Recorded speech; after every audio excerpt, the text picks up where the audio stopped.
When I opened that letter from Northwestern University asking why my grandson hadn't attended a single class in 4 years, my hands started shaking so badly I almost dropped my coffee. 4 years. $240,000 in tuition payments. And Tyler had never even set foot on campus. If you're watching this, subscribe and let me know where you're watching from. Let me tell you how my own grandson played the longest con in family history, and how a 68-year-old grandmother became a detective to catch him. It started innocently enough 4 years ago. Tyler had just graduated high school with decent grades, and like most families, we were discussing college options. His parents, my daughter Karen and her husband Rick, were struggling financially. Rick's construction business had taken a hit during the recession, and Karen was working part-time at a dental office just to keep their heads above water. "Grandma Rose," Tyler had said during Sunday dinner, his blue eyes earnest and sincere, "I got accepted to Northwestern, but we can't afford it. I guess I'll just go to community college." Northwestern. My heart swelled with pride. My grandson, the first in our family to get into such a prestigious university. I'd worked 3 jobs after my husband died to put Karen through nursing school, and now Tyler had the chance I'd always dreamed of giving my family. "How much is tuition?" I asked. Tyler pulled out a letter, official Northwestern letterhead, acceptance notice, the works. $60,000 a year for 4 years. "It's okay, Grandma. I understand we can't swing it." The disappointment in his voice broke my heart. I'd been careful with my money, living modestly in the same house for 40 years, driving my Honda until it practically fell apart. After working as a bookkeeper for 35 years and investing wisely, I had enough saved to help. "Tyler," I said, "if you're serious about your education, I'll help with tuition." His face lit up like Christmas morning. "Grandma, are you sure? That's so much money. Education is the best investment I can make in your future. Your grandfather always said knowledge is the only thing no one can take away from you." Karen looked uncomfortable. "Mom, that's incredibly generous, but Tyler needs to understand the value of money. Maybe he should take out loans, work part-time." "Nonsense," I said. "If I can give my grandson a debt-free start in life, I'm going to do it." That August, I wrote the first check, $60,000 to Northwestern University. Tyler was so grateful, calling me 3 times that week to thank me and tell me about his dorm room, his classes, his new friends. He was studying business administration, planning to start his own company someday. "Grandma Rose, I'm going to make you so proud," he said. "I'm going to pay you back every penny once I graduate and get a good job." "You don't need to pay me back, sweetheart. Just do well and be happy." Throughout his freshman year, Tyler would call every Sunday to update me on his progress. Dean's List first semester. Joined the business club. Made friends with his roommate from California. Got a part-time job at the campus bookstore to earn spending money. I was so proud I could burst. I'd brag to my neighbors, my book club, anyone who would listen. "My grandson's at Northwestern," I'd say. "Studying business. Going to be very successful." The second year, I wrote another $60,000 check. Tyler had decided to major in finance instead of general business. "More specialized, better job prospects," he explained. Made perfect sense to me. He'd started dating a girl named Madison, was considering studying abroad junior year, had been selected for a special honors program. Every conversation filled me with more pride. Year 3 brought more of the same. Another $60,000 check, more stories about professors who loved his work, internship opportunities, plans for graduate school. Tyler had matured so much, sounded so confident and articulate when he called. "Grandma, Northwestern has really opened my mind," he'd say. "I'm learning so much about finance and business strategy. I can't wait to show you what I can do with this education." By senior year, I was already planning his graduation party. 4 years, $240,000, and my grandson was about to become a Northwestern graduate. I'd never been so proud of anything in my life. That's when the letter came. "Dear Mrs. Patterson," it read. "We're writing to follow up on enrollment records for Tyler Patterson. Our records indicate that while tuition payments have been received annually for the past 4 years, Tyler has never actually enrolled in classes or maintained student status at Northwestern University. We're concerned there may have been an administrative error and would like to resolve this matter." I read the letter 3 times before it sank in. Tyler had never enrolled. 4 years of phone calls about classes, professors, friends, studying abroad, all lies. Every single conversation had been fabricated. My first instinct was to call Tyler directly, but something made me pause. If he'd been lying for 4 years, what would stop him from lying now? Instead, I decided to do some investigating. I called Northwestern's registrar office. After being transferred 3 times and explaining the situation, a very patient woman named Mrs. Rodriguez confirmed what the letter had said. "Ma'am, I'm looking at our records right now. Tyler Patterson has never been enrolled as a student at Northwestern University. The tuition payments went into a general fund, but no student account was ever established. But I have copies of his grades, his class schedule." "Ma'am, those would have to be falsified documents. There's no record of Tyler Patterson ever attending this university."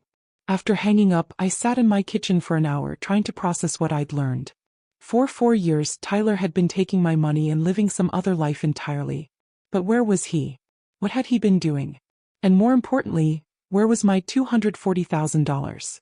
I decided to call Karen and Rick, but carefully.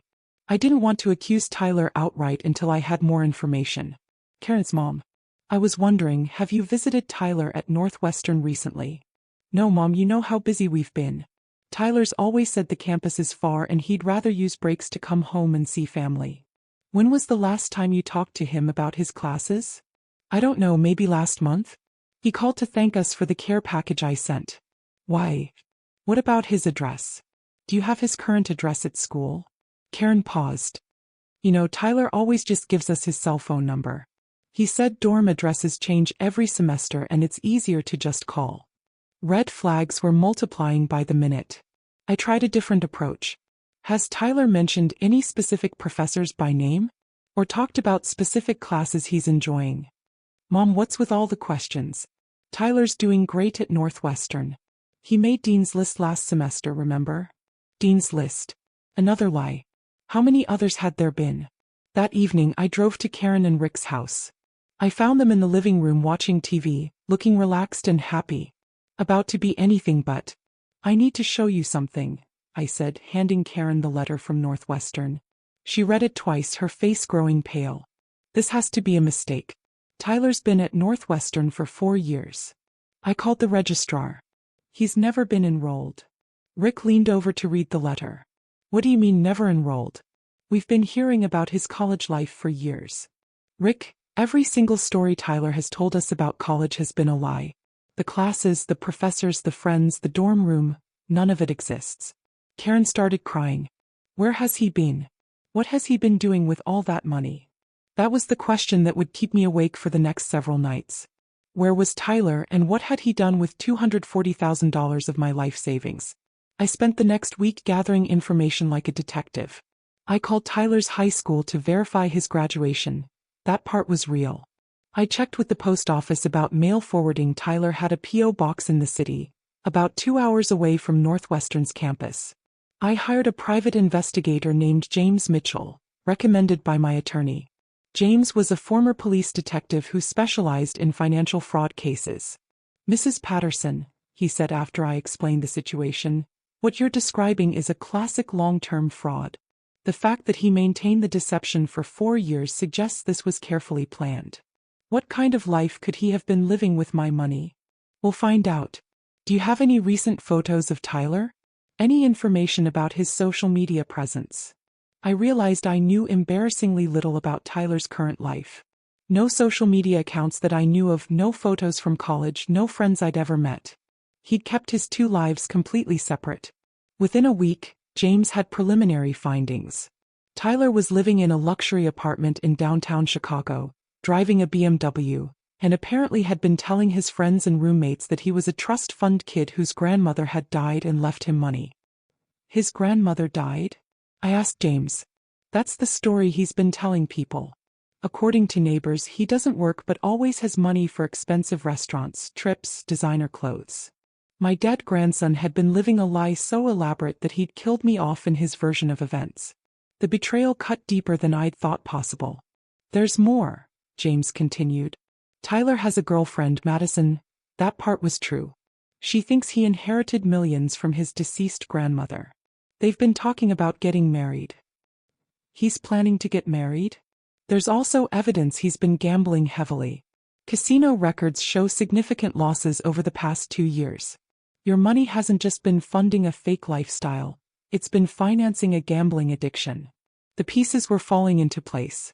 Tyler hadn't just stolen my money, he'd created an entire false identity, complete with a tragic backstory that painted me as conveniently dead. What are my options? I asked James. Legally, this is clear-cut fraud. You have documentation of the payments, evidence of the deception, witnesses to his lies. Criminally, he's looking at serious felony charges. I thought about Tyler as a little boy coming to stay with me during summers, helping me plant tomatoes in my garden, proudly showing me his drawings from school. When had that sweet child turned into someone capable of such elaborate deception? Before we contact authorities, I said, I want to confront Tyler myself. I want to hear him try to explain this. James looked concerned. Mrs. Patterson, that could be dangerous. People who commit this level of fraud can be unpredictable when cornered. He's still my grandson. And I've been fooled for 4 years. I think I've earned the right to look him in the eye and ask him why. That evening I did something I hadn't done in years. I went through old photo albums looking at pictures of Tyler growing up. Birthday parties where I'd given him savings bonds. Christmas mornings where he'd made me homemade gifts. Family dinners where he'd tell me about his dreams and plans. How had that loving, grateful child become someone who could lie to my face every week for 4 years? Someone who could take my life savings and kill me off in stories to friends? I called Tyler that night just like any other Sunday. Hi, Grandma Rose. How was your week? Good, sweetheart. How are your classes going? Really well. I had a big exam in corporate finance this week. Professor Martinez said I had one of the highest scores in the class. The lies rolled off his tongue so easily, so naturally. 4 years of practice had made him an expert. Tyler, I was thinking about visiting campus sometime. Maybe seeing your dorm room. There was just a moment's hesitation. Oh, Grandma, that would be great, but you know how hectic things are with finals coming up. Maybe after graduation? I'd love to give you a full tour then. Of course. When is graduation exactly? June 15th. I'll send you all the details soon. It's going to be such an amazing day. After hanging up, I sat in my living room and cried for the first time since my husband died. Not just for the money could be replaced, but for the loss of the grandson I thought I knew, and for the realization that love and trust could be weaponized so completely. Tomorrow I would begin planning exactly how to confront Tyler. But tonight I was just a 68-year-old grandmother whose heart was broken by the person she'd loved most in the world. The next morning I made a decision that would have shocked my younger self. I was going to Chicago to see exactly what kind of life my $240,000 had been funding. James Mitchell, my private investigator, had given me Tyler's address and a file thick with photos of my grandson living a lifestyle I'd unknowingly bankrolled. Looking at those pictures was like staring at a stranger. Tyler in expensive restaurants I couldn't afford myself. Tyler at casinos throwing around chips like money was endless. Tyler and Madison shopping on Michigan Avenue, their arms full of designer bags. All of it paid for with the money I'd scrimped and saved for 35 years. Mrs. Patterson, James had said during our meeting, before you confront Tyler directly, you should know the full scope of what we've uncovered.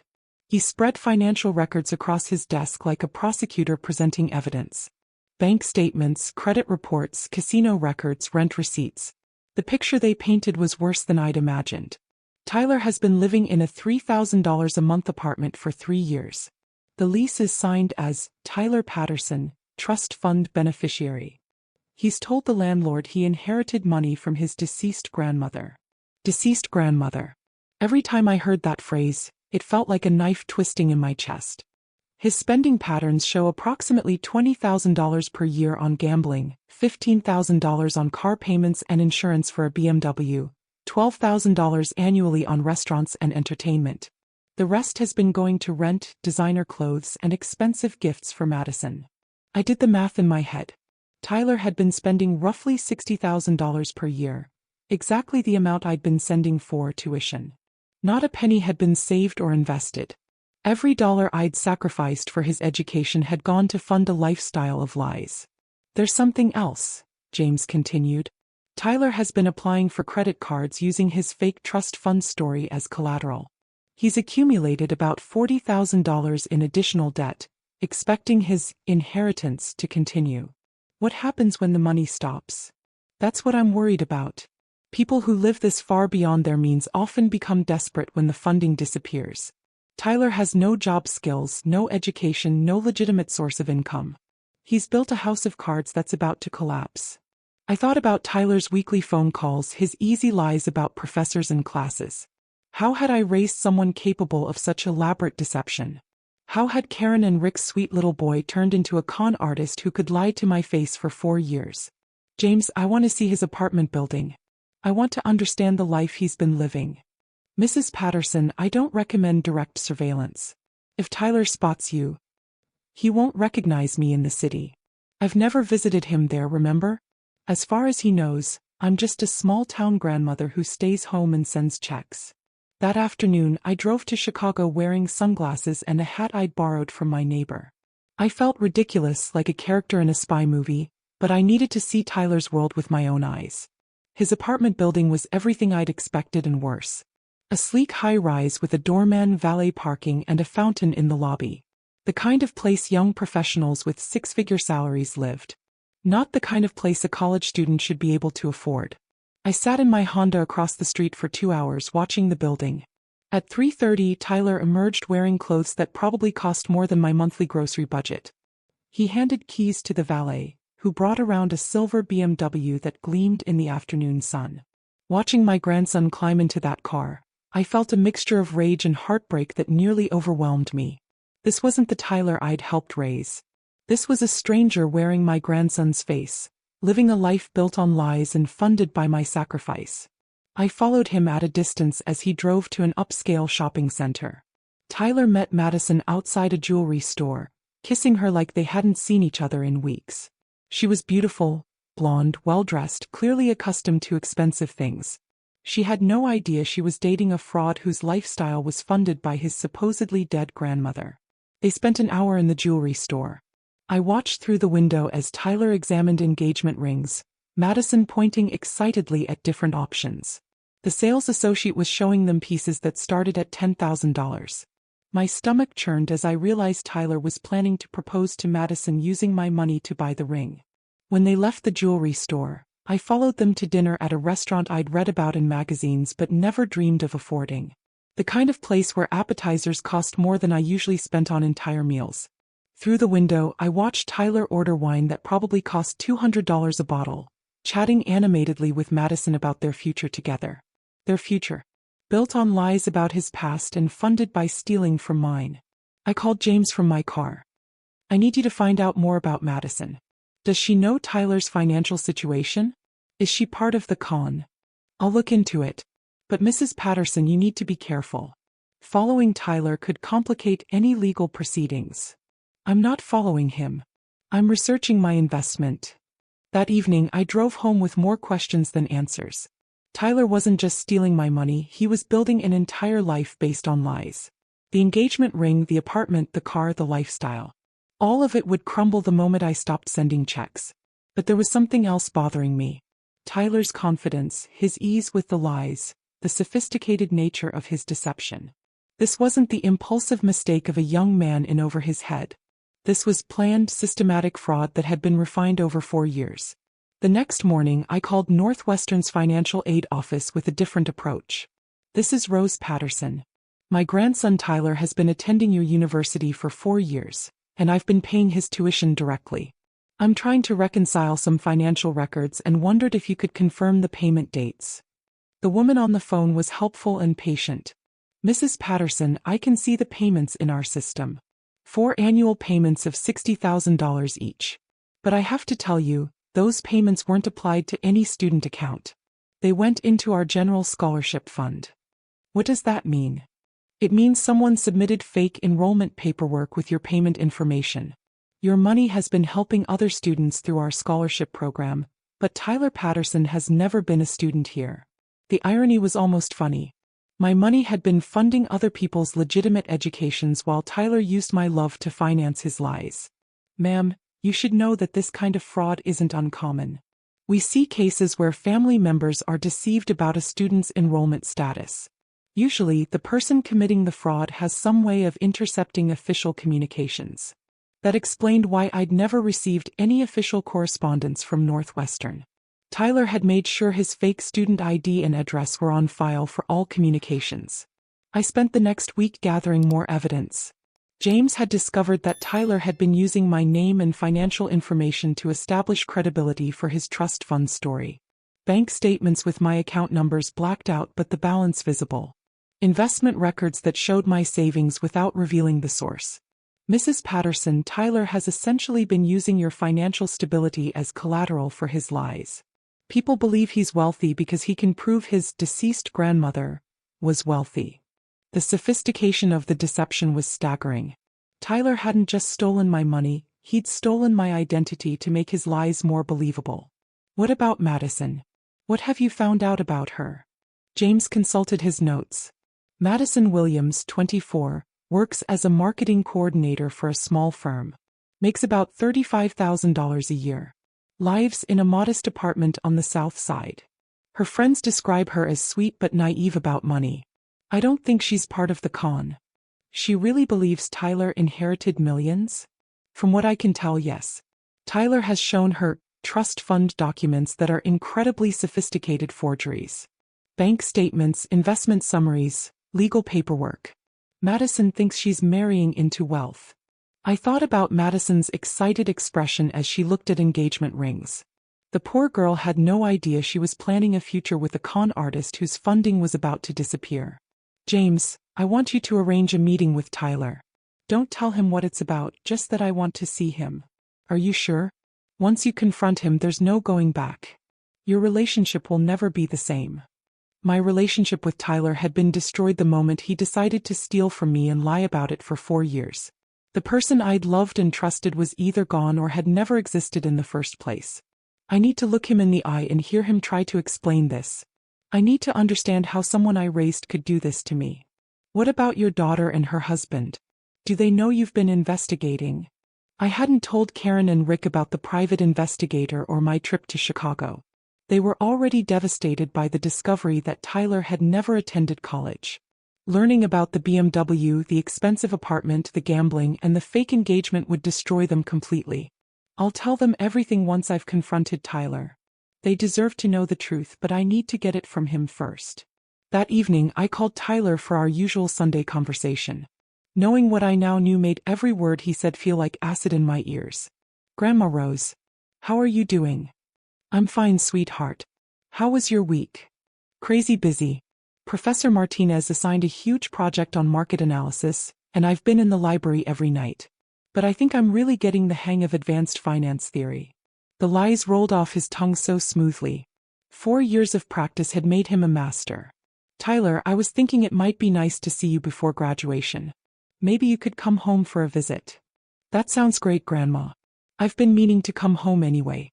Madison's been wanting to meet the family. Madison. The girl who thought she was marrying a millionaire's heir, not knowing she was dating a fraud who would be broke the moment his grandmother discovered his lies. Wonderful. How about next weekend? Perfect. I'll drive down Saturday morning. And Grandma? Thank you again for making college possible. I know it's been a big sacrifice and I want you to know how grateful I am. After hanging up, I sat in my kitchen and tried to imagine what Tyler's face would look like when I confronted him with the truth. Would he deny it? Break down and confess? Try to convince me it was all a misunderstanding? I'd loved Tyler since the day he was born. I'd been there for his first steps, his first words, his high school graduation. I'd sacrificed my own comfort to give him opportunities I'd never had. In 6 days I would find out if any of that love had been real, or if I'd been funding the performance of a lifetime. James called Thursday evening with final preparations. Mrs. Patterson, I've documented everything. Bank records, casino visits, apartment lease, car payments, fake transcripts. We have enough evidence for criminal fraud charges that could send Tyler to prison for several years. What if he confesses and agrees to pay me back? With what money? Tyler has no assets except the car, which is financed. No job, no education, no legitimate income source. Even if he wanted to make restitution, he's financially incapable. I understood. Tyler had stolen 4 years of my life savings and had nothing to show for it except a lifestyle he couldn't sustain and a relationship built on lies. Mrs. Patterson, there's one more thing. Tyler has been researching bankruptcy law. I think he's planning to declare bankruptcy and disappear rather than face the consequences of his fraud. He's going to run? It's possible. People in his situation often choose to start over somewhere else rather than face their victims. I thought about Madison, planning a wedding to a man who was considering abandoning her when his lies caught up with him. I thought about Karen and Rick, who still believed their son was weeks away from graduating with a business degree.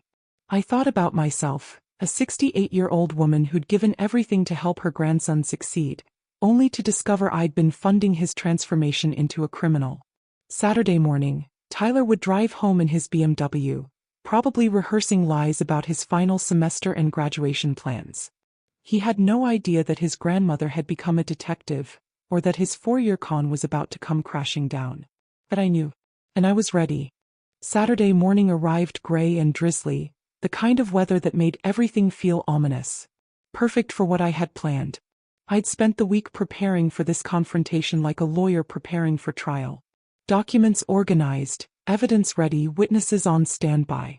Tyler had no idea his 4-year con was about to collapse. At 10:30 sharp, I heard the familiar sound of a car pulling into my driveway. Through my living room window, I watched Tyler step out of his silver BMW, the car I'd unknowingly purchased through 4 years of fake tuition payments. He looked confident, relaxed, probably mentally rehearsing stories about final exams and graduation plans. Madison was with him, just as beautiful as she'd appeared in James's surveillance photos. She looked nervous, fidgeting with her purse as Tyler led her up my front walk.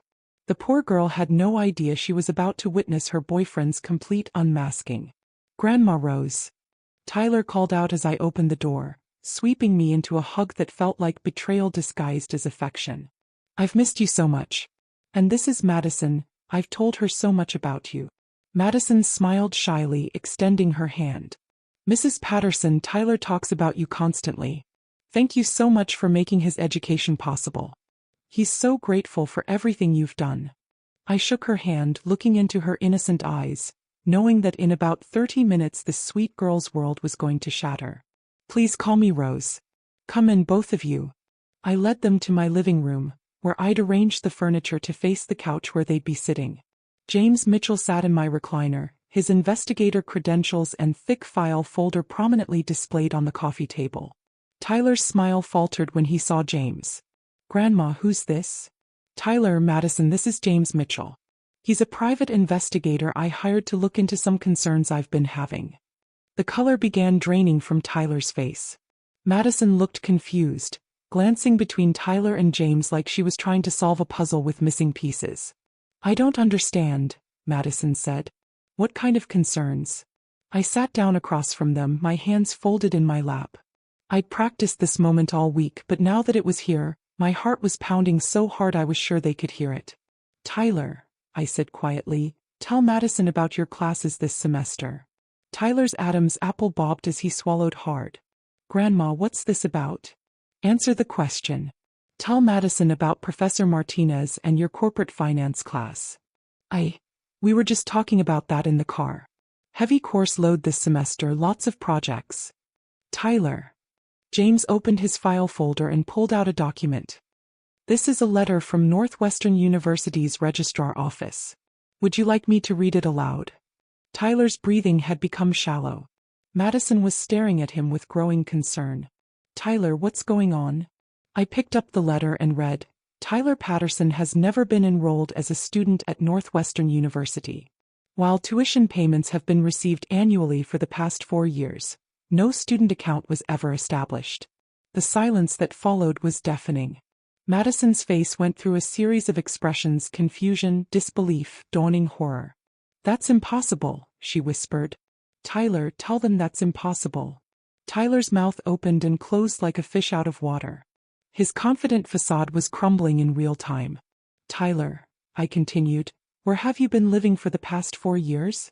"Grandma, I can explain." "Can you? Because James has some very interesting photos." I nodded to James, who spread a series of surveillance photos across the coffee table. Tyler at the casino. Tyler shopping on Michigan Avenue. Tyler and Madison looking at engagement rings. Madison picked up one of the photos with shaking hands. This is from last week, when you said you were studying for finals. Madison, please let me explain. Explain what? Her voice was rising. Explain how you've been lying to me for 2 years. Explain how you told me your grandmother died and left you a trust fund. Tyler's face went white. He looked at me with an expression of pure panic. Grandma, she doesn't understand the situation. Tyler, I said, my voice steady despite the rage building inside me, I'm going to give you one chance to tell the truth. All of it. Where has my $240,000 gone? Madison gasped. $240,000. Tyler buried his face in his hands. When he looked up, tears were streaming down his cheeks. Grandma, I'm so sorry. I never meant for it to go this far. But it did go this far. 4 years, Tyler. 4 years of lies. I was going to pay you back. Once Madison and I got married, once I figured out a career path. With what money? James interjected. You have no job, no education, no assets except a financed car and about $40,000 in credit card debt. Madison stood up abruptly. Wait. Tyler, are you telling me that for 2 years, you've been lying about everything? Your education, your family, your money? Tyler reached for her hand. Madison, baby, please sit down. I can explain. Explain how you told me your grandmother was dead when she's sitting right here. Explain how you've been spending her money on our dates, our trips, that ring you were looking at. You were looking at rings? I asked. Tyler nodded miserably. I was going to propose next month. I thought I could figure out how to make money, get a job, pay you back before you found out. Tyler, I said, pulling out another document. James found evidence that you've been researching bankruptcy law. Were you planning to disappear? Madison sank back onto the couch, her face pale. Oh my God. I feel sick. Tyler, James said, consulting his notes, you've also been gambling heavily. Casino records show losses of approximately $50,000 over the past 2 years. Was that Mrs. Patterson's money too? Tyler's sobs became audible. I thought I could win it back. I thought if I could just hit big once, I could pay Grandma back and no one would ever know. So you gambled away my life savings? I asked. Not all of it. Just some of it. And the apartment and the car and, oh God, what have I done? Madison was staring at Tyler like she'd never seen him before. Who are you? I don't even know who you are. Madison, please. I love you. Everything I told you about loving you was true. But everything else was a lie. Your family, your money, your education. How can I trust anything you've ever said to me? She stood up again and headed for the door. Tyler, don't call me. Don't come to my apartment. Don't contact me again. Madison, wait. But she was gone, the front door slamming behind her. Tyler started to follow her, but James stood up. Tyler, sit down. We're not finished here. Tyler collapsed back onto the couch, his face in his hands. Grandma, I'm so sorry. I know I messed up. Messed up. I felt my carefully controlled composure finally cracking. Tyler, you didn't mess up. You committed fraud. For 4 years, you systematically stole from me while lying to my face every single week. I never meant to hurt you. You told people I was dead. You used my financial information to support your lies. You gambled away money I saved for 35 years. Tyler's crying intensified. I know. I got in too deep and I didn't know how to get out. Did you ever consider telling the truth? Did you ever think about getting a job, getting an actual education, paying me back honestly? I was scared. I was scared you'd hate me. I hate you now, Tyler. Right now, looking at what you've become, I hate what you've done to our family. The words hung in the air between us. Tyler looked up at me with red, swollen eyes. What happens now? James answered. Tyler, you've committed multiple felonies. Wire fraud, identity theft, elder abuse. Mrs. Patterson has every right to press criminal charges that could send you to prison for 10 to 15 years.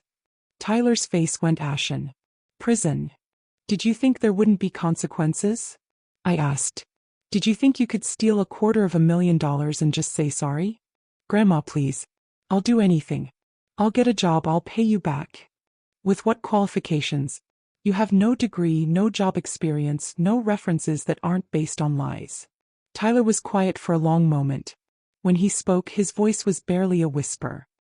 I ruined everything, didn't I? Yes, I said. You ruined everything. James looked at me. Mrs. Patterson, what would you like to do? We have enough evidence for immediate arrest and prosecution. I studied Tyler's face, looking for any trace of the little boy I'd loved. What I saw was a stranger who had manipulated my love for 4 years to fund a lifestyle built on lies. Tyler, stand up. He stood, swaying slightly. Look at me. He met my eyes for the first time since the confrontation began. I want you to understand something. I worked 3 jobs after your grandfather died. I lived in this same house for 40 years, drove the same car until it died, saved every penny I could because I wanted to help my family. I wanted to give you opportunities one never had. Tyler nodded, tears still flowing. You took that love, that sacrifice, and you turned it into a weapon against me. You didn't just steal my money, Tyler. You stole 4 years of my pride in you. You stole my trust in family. You stole my peace of mind. I know. No, you don't know. Because if you knew, you never would have done it. I turned to James. Call the police. Tyler's knees buckled. Grandma, please. You made your choice, Tyler. Every week for 4 years you chose to lie to me. Every time you spent my money on gambling or expensive dinners, you chose your comfort over my security.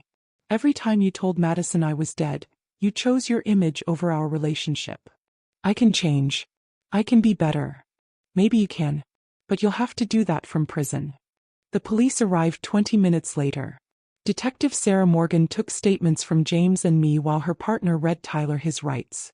Tyler didn't resist. He seemed almost relieved that the lies were finally over. As they led him away in handcuffs, Tyler looked back at me one last time.